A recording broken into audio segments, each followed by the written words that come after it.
Hello students, आप सभी का स्वागत है मेरे यूट्यूब चैनल पर। आज हम क्लास 8 के लिए अपना जो चैप्टर है कंबस्शन उसको स्टार्ट करते हैं, इसका नेक्स्ट पार्ट करते हैं। आज हम यहाँ पर जो पढ़ेंगे उसका नाम है बेटा फ्लेम। अब फ्लेम होता क्या है, आप अगर हम बात करें जैसे किसी की आप कोई भी ऑब्जेक्ट उसको जला रहे हो और बर्न होने के बाद जो ऊपर एक उसकी ले बनती है उसको हम क्या बोलते हैं, फ्लेम बोलते हैं इंग्लिश में।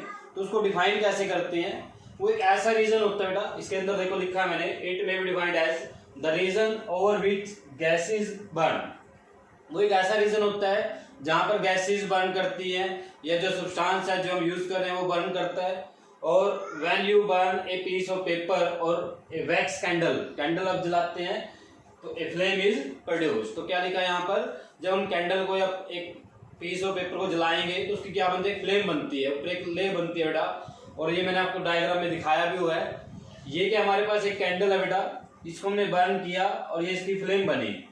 इस फ्लेम के पार्ट्स पढ़ने हमने, क्या क्या पार्ट्स हैं यहाँ पर इस फ्लेम के अंदर। तो देखिए इसके यहाँ पर मेनली 3 पार्ट है बेटा। सबसे पहले अगर बात करें हम inner most zone of unburned wax, और इसको बोलते हैं लीस्ट हॉट भी बोलते हैं इसको, या इनर मोस्ट जोन भी बोल देते हैं बेटा, जहां पर क्या होता है अनबर्न्ड वैक्स रह जाते हैं। यानी कि इस रीजन में जो बिल्कुल बीच में होता है आपके जो थ्रेड होता है कैंडल का, उसके पास का जो रीजन होगा उसको क्या बोलते हैं, इनर मोस्ट जोन। इसमें क्या होता है, अनबर्न्ड वैक्स रह जाएगा। अनबर्न्ड वैक्स का मीन क्या होता है, जो व्हाइट कलर का आपका वैक्स है मोम जिसको हम बोलते हैं, वो मोम के कुछ पार्टिकल यहाँ पर अनबर्न्ड रह जाते हैं, फिर वो मेल्ट होके नीचे आना शुरू हो जाता है। इस पार्ट को क्या बोलते हैं, inner most zone of unburned wax और लीस्ट हॉट। और यहाँ का जो टेम्परेचर होता है बहुत कम होता है बेटा, इसको हम कोल्डेस्ट पार्ट भी बोलते हैं। कोल्डेस्ट का मीनिंग होता है सबसे ठंडा पार्ट एक फ्लेम का, जिसके अंदर देखिए मैंने यहाँ पर लिखा हुआ है, इसको डिफाइन किया हुआ है। This zone consist of unburned wax vapour given off by molten wax. ये वेपर जो होते हैं बेटा यहाँ पर जो बच जाते हैं मेल्ट होके नीचे हमारे पास आते रहते हैं, जिसको हम क्या बोलते हैं, मोल्टन वैक्स बोलते हैं। जिसको हम इकट्ठा भी कर लेते हैं, कई बार बच्चे होते हैं जो मोम को इकट्ठा करते हैं कैंडल का, तो उसको हम क्या बोलते हैं, इनर मोस्ट जोन, जहां से वैक्स नीचे आता है। It is the coldest part. और ये क्या होता है, कोल्डेस्ट पार्ट होता है फ्लेम का। तो आप इसके बारे में लिख सकते हैं। उसके बाद अगर हम पेपर में क्वेश्चन क्या आएगा आपके पास, पेपर में क्वेश्चन पूरे 5 मार्क्स में आ सकता है।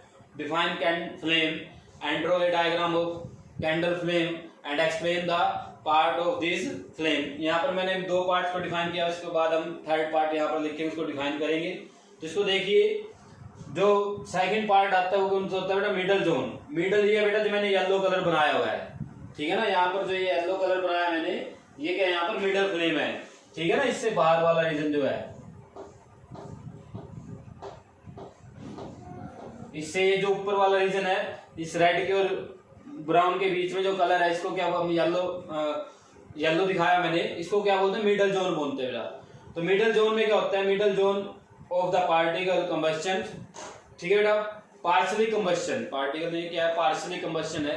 तो इस जोन में क्या होता है, जो आपके कार्बन या वेपर होते हैं वैक्स के, उनका पार्शियली कंबस्शन हो जाता है, वो जल जाते हैं, ठीक है। इसको बोलते हैं मॉडरेटली हॉट, यानी कि ये ना तो ज्यादा गर्म ना ये ज्यादा ठंडा है। मॉडरेट का मीन होता है बीच में, मिडिल। और इसका एक नाम और है बेटा, लुमिनस येलो, यानी कि ये कलर क्या होता है, हमें दिखाई देता है, येलो कलर का होता है ये, ठीक है बेटा। तो इस पार्ट को भी डिफाइन किया मैंने यहाँ पर। In this zone partially combustion of wax vapour take place with the liberation of a lot of energy. तो यहाँ पर क्या होता है, हमारे पास लॉट ऑफ एनर्जी प्रोड्यूस होती है जब ये जलता है। This energy partially decompose the wax vapour into carbon particle. और ये वेपर जो होते हैं, वैक्स वेपर होते हैं, वो क्या बन जाता है, कार्बन वेपर बना देती है बेटा पार्शियली को। This zone of the flame is hottest than the dark inner zone। तो ये जो हमने इनर मोस्ट जोन पढ़ा है उससे थोड़ा सा हॉट होता है ये पार्ट जोन जो है, कौन सा जोन, मिडल जोन, ठीक है बेटा। तो यहाँ पर क्या होता है, पार्शियली कंबस्शन होता है। इनर मोस्ट जोन में क्या होता है, अनबर्न्ड कार्बन रह जाता है बेटा, अनबर्न्ड वैक्स रह जाता है पार्टिकल का। तो आपसे पूछा जा सकता है कि किस जोन में अनबर्न्ड वैक्स के वेपर बचेंगे, किस जोन में पार्शियली अनबर्न्ड वेपर बचेंगे, और किस जोन में कार्बन प्रोड्यूस होता है। तो आप क्या लिखेंगे, मिडल जोन में कार्बन पार्टिकल प्रोड्यूस होते हैं। अनबर्न्ड वेपर जो होते हैं वैक्स की, किसमें बचते हैं बेटा, इनर मोस्ट जोन में बचते हैं। उसके बाद जो लास्ट थर्ड पार्ट हमारा इसका दूसरा नाम क्या बेटा, लुमिनस येलो, यानी कि ये कलर हमें दिखाई देता है, ये जो रीजन होगा वो दिखाई देगा। उसके बाद जो आउटर पार्ट है, सबसे आउटर पार्ट जो होता है वो दिखाई नहीं देता, तो इसको हम कैसे फील करेंगे, दिखाई तो हमें देगा नहीं। तो हम क्या करते हैं, येलो के जो येलो पार्ट है इससे बाहर वाला थोड़ा सा रीजन उसके आसपास का जो हमें दिखाई नहीं दे रहा वहां पर कुछ भी, बट यहाँ पर मैंने उसको थोड़ा रेड कलर दिखा दिया है, बट वो ऐसा नहीं दिखेगा आपको, रेड कलर नहीं दिखेगा यहाँ पर। थोड़ा सा उसके आसपास का जो रीजन होगा उसको हम क्या बोलते हैं, outer zone of complete combustion, यानी कि ये जो जोन होता है आउटर जोन, इसमें क्या होता है, कंप्लीट कंबस्शन हो जाता है बेटा, यहाँ पर कुछ नहीं बचेगा। इसको बोलते हैं नॉन लुमिनस। नॉन लुमिनस का मीनिंग होता है कोई इसके अंदर चमक नहीं होती, यहाँ पर कुछ भी दिखेगा नहीं आपको। और इस पार्ट को क्या बोलते हैं, वेरी हॉट, और यहीं से आपको जो मैक्सिमम टेम्परेचर होता है वो इस पार्ट पे होता है। तो आप एक कैंडल लो, उस कैंडल को अगर हम जलाते हैं तो जो पार्ट आपको दिखाई दे रहा है उसका फ्लेम बन रहा है, उससे थोड़ा ऊपर अपनी फिंगर को रखिए, वहां पर आपकी जो फिंगर ज्यादा जलेगी बेटा, ठीक है। अगर हम इस फ्लेम के अंदर डालेंगे कम जलेगी, डाल देनी है बेटा, कभी डालने लग जाओ, ठीक है ना, ऐसा नहीं होता। वैसे एग्जांपल दे रहा हूं मैं, अगर इसके अंदर डाल देंगे तो कम, और अगर इसके बिल्कुल थ्रेड के पास वाला रीजन एकदम से पकड़ेंगे तो बुझ भी जाएगा, आपको इतना वहां पर हॉट फील नहीं होगा, हाथ तो जलेगा आपका, पर आपने ऐसा कुछ नहीं करना बेटा, सिर्फ समझिए आप इसको, ठीक है ना। कभी ऐसा एक्सपेरिमेंट करने लग जाओगे, घर पे ऐसा एक्सपेरिमेंट नहीं करना है, ठीक है ना। तो ये आपका एक पूरा क्वेश्चन तैयार होता है जिसके अंदर हमने लिखा फ्लेम क्या होता है, उसके बाद हमने डायग्राम बनाया कैंडल फ्लेम का, उसके बाद हमने इनर मोस्ट जोन को डिफाइन किया, इनर मोस्ट जोन को इसको बोलते हैं। उसके बाद मिडल जोन, ठीक है ना, मिडल जोन, ये इसको लुमिनस जोन भी बोल देते हैं। मॉडरेटली हीट, यानी कि हॉट होता है, ना ये ज्यादा गर्म ना ये कम गर्म, तो इस रीजन को हम क्या बोलते हैं, मिडल जोन। तो इसका बेटा बोर्ड का पूरे इस टॉपिक का एक स्क्रीनशॉट लीजिए, और इसका स्क्रीनशॉट लेने के बाद अपनी नोटबुक पे उतारना, क्योंकि ये क्वेश्चन 5 मार्क्स में आता है, अगर आएगा तो 1, 2, 3 मार्क्स में पूछा जा सकता है। अलग अलग डिवाइड पार्ट्स किए जाते हैं, इनर मोस्ट जोन को डिफाइन करो, मिडल जोन को डिफाइन करो, सिर्फ डायग्राम बनाओ, लेबलिंग करो कि कौन सा आउटर मोस्ट होगा कौन सा इनर मोस्ट होगा, लेबल करना आपने, सिर्फ डायग्राम बना के इनको लिखना है। ऐसे ऐसे क्वेश्चन पूछे जा सकते हैं आपसे, कोई भी क्वेश्चन आ सकता है आपके पास वीडियो पेपर में, तो इसका स्क्रीनशॉट लीजिए बेटा, ठीक है। उसके बाद फिर हम इसका नेक्स्ट पार्ट जो इसका आउटर मोस्ट जोन उसके बारे में लिखते हैं, और थोड़ा सा और पढ़ते हैं इसके बारे में, टॉपिक के बारे में, तो इसका स्क्रीनशॉट लीजिए बेटा। तो देखिए बेटा, ये आपके पास जो नेक्स्ट टॉपिक आपका आउटर मोस्ट जोन और नॉन लुमिनस जोन भी बोलते हैं इसको, ठीक है। इस पार्ट को हमने डायग्राम आपको दिखाया इससे पहले वाले इसमें टॉपिक में। It is a zone of complete combustion of wax vapour and carbon particle. ध्यान रखना, इस जोन के अंदर कंप्लीटली कंबस्शन होता है बेटा, किस किस का, वैक्स का भी और कार्बन का भी। इससे पहले वाले हमने टॉपिक में पढ़ा जो, उसमें क्या था, इनकम्प्लीट कंबस्शन था बेटा, किसका, वैक्स वेपर का। और जो इनर मोस्ट जोन था उसके अंदर क्या था, अनबर्न्ड का जो वैक्स वेपर थे वो रह जाते थे, ठीक है। तो आप डिपेंड करेंगे आपको कौन सा आपसे डेफिनेशन पूछे गए, कौन सा पॉइंट पूछा गया। The air from the side of the flame mix with unburned wax vapour and carbon particle, ठीक है ना, फ्रॉम द लुमिनस जोन। तो लुमिनस जोन की जो साइड है उसके आसपास की जो एयर होगी उसके अंदर क्या होता है बेटा, कार्बन के वेपर और जो अनबर्न्ड वैक्स था उसके अंदर वैक्स के पार्टिकल रह जाते हैं, ठीक है। And burn them completely to form carbon dioxide gas and water molecule. तो वो वेपर और जो कार्बन के पार्टिकल थे वो कंप्लीटली जलेंगे, और कंप्लीटली जलने के बाद क्या बनाते हैं, वो कार्बन डाइऑक्साइड गैस बनाएंगे और वाटर के वेपर बनाएंगे। इस पार्ट को हम क्या बोलते हैं, it is the hottest part of the flame. तो आपको ये क्वेश्चन जो है पूरा 5 मार्क्स में आपको ध्यान रखना है, ठीक है। इसके अंदर आप ज्यादा बातें, ये जैसे मैंने 3-4 लाइनें लिखी हैं, आप पूरे पूरे अगर याद होते हैं तो अच्छी बात है आपको, ठीक है ना। तो इसको आप कंप्लीट कंबस्शन भी बोल सकते हो, हॉटेस्ट पार्ट भी बोल सकते हो, आप इसे बता सकते हो कार्बन डाइऑक्साइड और गैस का और वाटर वेपर बनते हैं इसमें से। तो आप इनके बारे में जो इंपॉर्टेंट पॉइंट्स है वो लिख सकते हो, पॉइंट्स से बना के भी बता सकते हो आप इनको। तो जैसा आपके पास क्वेश्चन होता है बेटा वैसे आपने आंसर देना है पेपर में, ठीक है ना, क्योंकि 8th क्लास में जो क्वेश्चन होते हैं वो इंटरनल ज्यादा पूछे जाते हैं। हो सकता है आपके जो बुक पार्ट होते हैं उसके अंदर ये क्वेश्चन ना हो, तो आपको ध्यान रखना इन बातों का कि जैसा आपको क्वेश्चन पूछा वैसा आपने आंसर देना है उनका। तो यहाँ पर आप क्या करेंगे, अगर आउटर मोस्ट जोन पूछा तो आप इसके बारे में लिखेंगे, अगर तीनों पूछे तीनों लिखोगे। फ्लेम बनाने के लिए पूछा है तो आप डायग्राम बनाएंगे, फ्लेम के बारे में पूछा तो आप फ्लेम के बारे में बताएंगे, जैसा क्वेश्चन वैसा आंसर, ठीक है ना। तो एक्स्ट्रा करना ना कम करना। उसके बाद इसका नेक्स्ट पार्ट जो है बेटा इस चैप्टर का फायर कंट्रोल।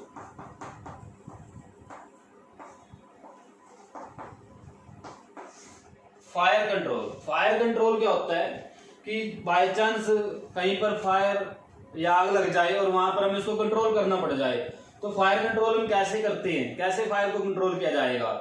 ध्यान रखना, किसी भी फायर को, ठीक है ना, बर्न करने, जलने के लिए, चलने के लिए क्या चाहिए, एक तो कम्बस्टेबल मटेरियल चाहिए, चलो उसकी तो रिक्वायरमेंट होगी ही होगी। दो कंडीशन जो थी क्या थी, carbon dioxide, oxygen, continuous supply of oxygen. दूसरी कंडीशन थी, आपको याद होगा, किसी भी चीज को जलने के लिए कंबस्टन की क्या क्या कंडीशन थी, मैंने इससे पहले वाली वीडियो में बताया आपको। तो अगर आपको यहाँ पर नहीं पता है कंडीशन, उस वीडियो को जरूर देखिए बेटा, कंडीशन ऑफ कंबस्टन में जरूर। तो कंडीशन ऑफ कंबस्टन क्या थी, किसी भी मटेरियल को जलने के लिए क्या चाहिए बेटा, ऑक्सीजन।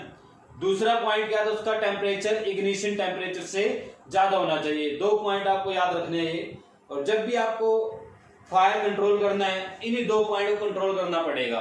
अब देखिए बाई चांस किसी को आग लग, जैसे अपने ह्यूमन बीइंग है, अपने जो क्लोथ हमने डाल रखे हैं और ये फायर कैच कर लेती हैं, तो जब ये फायर कैच कर लेती है तो हम क्या करते हैं, पानी डालते हैं। तो पानी डालने से हो सकता है आग जो है कंट्रोल हो जाए, बट टाइम बहुत ज्यादा लगेगी बेटा कंट्रोल होने में। हमें क्या करना चाहिए, एक कंबल लेके आए, ब्लैंकेट लेके आए, उसको जिसको भी आग लगे उसके ऊपर डाल दो, ठीक है ना। कोई भी आप ब्लैंकेट या कोई आपके पास घर में कंबल रखा हुआ है, ठीक है, वूलन का बना हुआ है, तो आप क्या करें, उसके ऊपर डाल दें। अब ब्लैंकेट डालने से क्या होता है, ब्लैंकेट क्या करेगा, वहां पर कार्बन डाइऑक्साइड जो ऑक्सीजन जो है, ऑक्सीजन जो उसको एयर मिल रही है, एयर से मिल रही थी ऑक्सीजन गैस, उसकी सप्लाई को रोक देता है। क्या कर देता है blanket, to cut the supply of oxygen. तो यहाँ पर कट हो गया ऑक्सीजन की सप्लाई, तो क्या हो गया, आपकी जो फायर है कंट्रोल, आप बुझ जाएगी वो आग, ठीक है ना। फायर एक्सटिंग्विश बोलते हैं इसको, फायर एक्सटिंग्विश।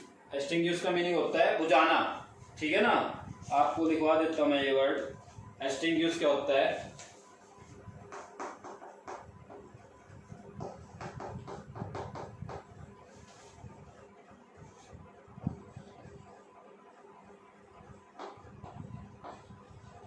फायर एक्सटिंग्विश्ड, ठीक है, bye either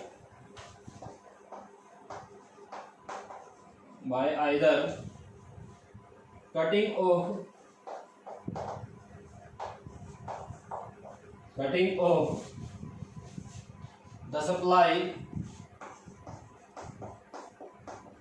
off the supply of air, or by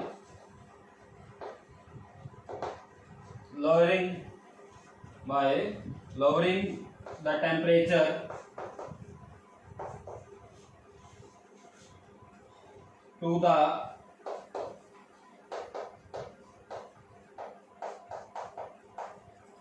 ignition temperature। क्या करना हमें, या तो ऑक्सीजन की सप्लाई रोक देना है, या फिर उसका जो सब्सटेंस जल रहा है, जो भी मटेरियल जल रहा है, उसका इग्निशन टेम्परेचर से टेम्परेचर कम कर देना है। तो टेम्परेचर कम हम कैसे करते हैं बेटा, वाटर डाल के, ठीक है। ऐसे ही कहीं पर आपको देख रहा है कि आग लगी हुई है और वहां पर आप उसको ब्लैंकेट से रैप नहीं कर सकते, उसको आप जो है कंबल नहीं उठा सकते, तो हम क्या करते हैं, वहां पर पानी डाल देते हैं, ठीक है बेटा। तो पानी डालने से क्या होता है, उस सब्सटेंस का जो इग्निशन टेम्परेचर से टेम्परेचर कम हो जाता है और वो आग वहां पर बुझ जाती है, ठीक है। इन बातों में क्या याद रखना पड़ता है, देखो ध्यान से, जैसे कहीं पर इलेक्ट्रिकल शॉक हो गया, जैसे घरों में हो जाता है, कोई आपके घरों में इलेक्ट्रिकल शॉक होने से या स्पार्क होने से कहीं पर आग लग जाती है, तो आपको वहां पर वाटर नहीं डालना बेटा, क्योंकि वाटर डालोगे तो वाटर क्या होता है, गुड कंडक्टर बेटा इलेक्ट्रिसिटी का, आपको क्या हो जाता है, इलेक्ट्रिकल शॉक लग सकती है, ठीक है ना। नंबर ऑफ इलेक्ट्रिकल शॉक लग सकते हैं, ज्यादा नुकसान हो सकता है, ठीक है। तो वहां पर हमें क्या करना है, अगर इलेक्ट्रिकल शॉक हो वहां पर वाटर नहीं डालना है, ठीक है। ऐसे केस में क्या होता है, हम CO2 का यूज कर सकते हैं, कार्बन डाइऑक्साइड गैस का यूज कर सकते हैं। कार्बन डाइऑक्साइड क्या कर देती है, जैसे कहीं पर आग लगी हुई है तो उस पर हम अगर कार्बन डाइऑक्साइड गैस डाल दें तो उसके अराउंड एक रैप बना देती है कार्बन डाइऑक्साइड गैस और ऑक्सीजन की सप्लाई कम कर देती है। तो जब ऑक्सीजन की सप्लाई कम हो जाएगी, रुक जाएगी, तो आग क्या हो जाती है, बुझ जाती है बेटा। तो हमें जहां पर वाटर शॉक हो या कहीं पर इलेक्ट्रिकल शॉक कहीं पर लगे हो तो वहां पर वाटर नहीं डालना बेटा।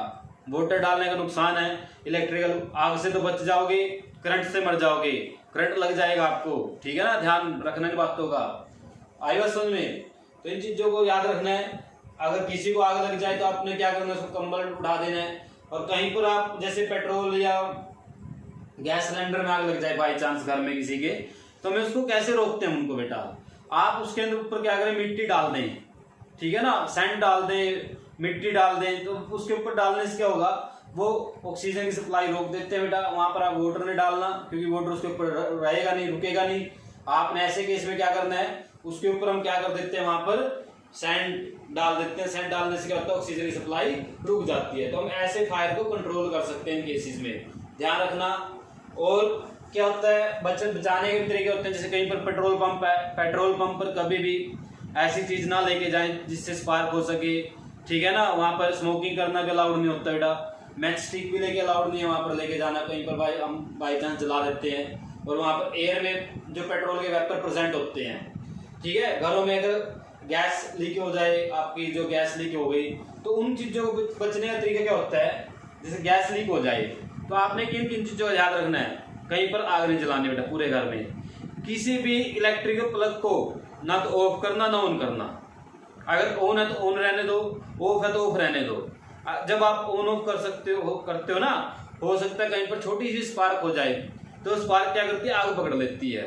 तो इन चीजों से बचना है बेटा आपने, ठीक है ना। ये डे लाइफ की आपको मैं बता रहा हूँ, कई बार क्या होता है, सिचुएशन कहीं पर भी आ सकती है, किसी पे भी आ सकती है, ठीक है। तो आपको इन चीजों के बारे में पता होना चाहिए, ठीक है ना। इसको बोलते हैं जनरल नॉलेज, जनरल अवेयरनेस, खुद के बारे में और अपने नेचर के बारे में कैसे क्या कर सकते हैं।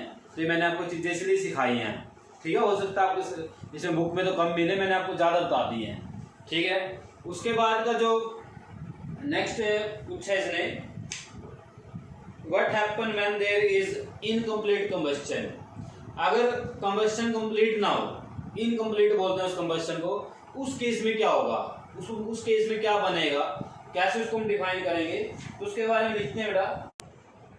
देखिए बेटा, आपका जो नेक्स्ट टॉपिक है, what happen when there is incomplete combustion. अगर कंबस्शन पूरा ना हो, इनकम्प्लीट रह जाए, तो उस केस में क्या होता है, a part of unburned carbon pass into the atmosphere. उस केस में क्या होता है बेटा, कुछ कार्बन के ऐसे पार्ट वेपर रह जाते हैं जो पूरी तरह कंबस्शन नहीं होगा, जिनका वो वेपर बच जाते हैं और वो एटमॉस्फेयर के अंदर चले जाएंगे in the form of soot की फॉर्म में चले जाते हैं वो। This not only waste the fuel. ये क्या होता है, ये सिर्फ वेस्टेज फ्यूल की नहीं है कि फ्यूल हमारा आधा बच गया और ऐसे ही वेस्ट हो गया, चला गया एटमॉस्फेयर के अंदर। इससे क्या होता है, this is not only waste of the fuel but also pollute the atmosphere. ये क्या करता है बेटा, एटमॉस्फेयर को पोल्यूट करता है, कार्बन डाइऑक्साइड बना लेता है, ठीक है ना। तो इससे हमारा फ्यूल ही वेस्ट नहीं हुआ, क्या हुआ, एटमॉस्फेयर भी पोल्यूट हो गया।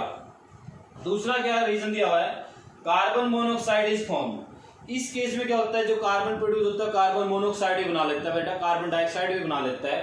कार्बन मोनोऑक्साइड होता है क्या है, बेसिकली कार्बन मोनोऑक्साइड का फॉर्मूला क्या होता है, अगर हम बात करें कार्बन मोनोऑक्साइड की, तो CO से लिखते हैं बेटा, कैपिटल O डालना है, ठीक है, CO। कार्बन मोनो का मीनिंग होता है बेटा एक, ऑक्साइड का मीनिंग होता है ऑक्साइड, तो कार्बन मोनोऑक्साइड वहां पर फॉर्म हो जाते हैं। This gas is highly poisonous and cause respiratory problem. तो ये जो गैस होती है बड़ी खतरनाक होती है बेटा, कार्बन मोनोऑक्साइड, और ये लंग्स के अंदर जाएगी, ठीक है ना। तो हमें क्या करते हैं, रेस्पिरेटरी प्रॉब्लम, जो हमारी सांस लेने की जो प्रोसेस है उसको हम अच्छे से नहीं मेंटेन कर पाएंगे, प्रॉब्लम क्रिएट कर देते हैं वहां पर ये। तो ये क्या है बेटा, इनकम्प्लीट कंबस्शन एक तरह से साइड इफेक्ट है, हार्मफुल इफेक्ट है हमारे ऊपर। क्या क्या हार्मफुल इफेक्ट होते हैं, तो अगर आप अब हमने जितना इस वीडियो में पढ़ा है, तो एक बार उसको थोड़ा मैं रिवाइज करा देता हूँ। हमने क्या पढ़ा है, फ्लेम, कैंडल का डायग्राम बनाया फ्लेम का, उसके बाद उसके पार्ट्स पढ़े हैं, उसके बाद हमने फायर कंट्रोल पढ़ा है, और फिर पढ़ा हमने what happen when there is incomplete combustion, उसके क्या क्या हार्मफुल इफेक्ट है वो पढ़े हमने। तो बेटा इसको जितना मैंने आपको ये टॉपिक कराया, इसको नोटबुक पे उतार लीजिए, फ्यूचर में आपके काम आएगा, ठीक है, स्क्रीनशॉट लेते रहा करो, इसका स्क्रीनशॉट ले लो ताकि आपको अच्छे समझ में आ जाए, बाद में आप सीख सको इसको। उसके बाद अगर आपको वीडियो अच्छी लगी है तो शेयर कीजिए, अगर आपने चैनल सब्सक्राइब नहीं किया तो आप चैनल को सब्सक्राइब कीजिए, ठीक है, और दूसरों को बताइए बेटा। ओके, थैंक यू, मिलते हैं अपने नेक्स्ट वीडियो में।